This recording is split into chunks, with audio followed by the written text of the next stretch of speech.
A partir de mañana no vamos a ver la imagen que tenemos detrás del pueblo. Entre las medidas que se están tomando contra la pandemia, ayer se ha decretado a partir de mañana el cierre de toda la hostelería.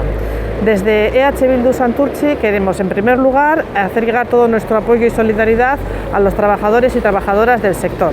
Y por otro lado, queremos decir pues alto y claro que el problema no son las medidas que se están tomando para proteger nuestra salud. El verdadero problema son las medidas que no se están tomando. Lo que no se puede hacer es cerrar un sector entero, un sector como la hostelería, del que dependen miles de familias, y no tomar en ese mismo momento las medidas económicas para ayudarles.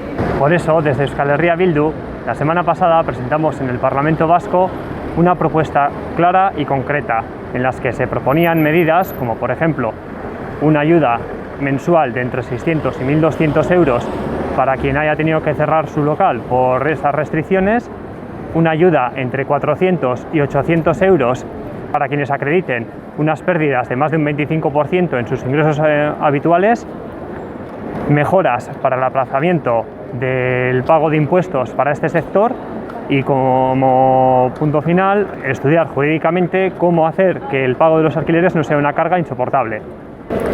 La semana pasada ya era tarde para esas medidas y, sin embargo, el Gobierno vasco las rechazó. Ayer el Lehendakari anuncia el cierre de la hostelería y dice que van a anunciar medidas económicas para ayudarles. ¿Cómo es posible que no estén previstas?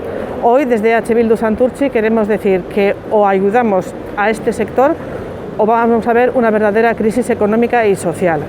Es necesario actuar ya.